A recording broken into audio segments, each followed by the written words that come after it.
If a child is choking, this is exactly what you should do. Stay calm, because panic is what makes it worse. Now, your response will depend on the type of choking. If a child is coughing, that means it is mouth choking.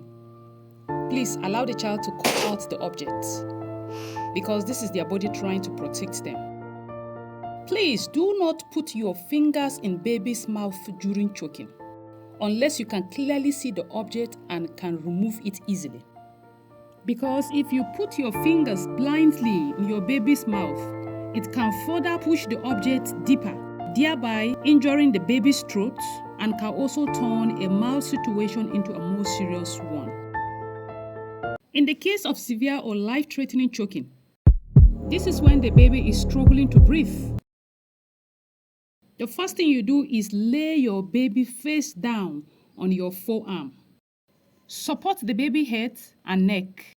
Give a 5 firm back blows between the shoulder blades. If the object does not come out, turn your baby on their back and give 5 gentle chest thrusts using 2 fingers. Repeat this until the object is out or help arrives. Please call emergency services immediately if your baby does not recover. Now, how can we prevent choking? We can reduce choking risks by first, feed your baby slowly.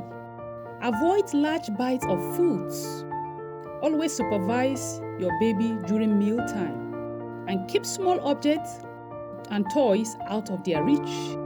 Also be aware of common hazards around the house. To be honest, choking can be frightening, but knowing what is normal and how to respond can help you handle it better and also save a life. A slight blue tint does not always mean danger, but a persistent blue, limpness, or silent choking is an emergency. So stay calm and remember the steps and keep this guide handy. Share with other parents because your quick action can make all the difference. Subscribe for more parenting tips and baby guides, and save this video for reference because it could help you act quickly when it matters most.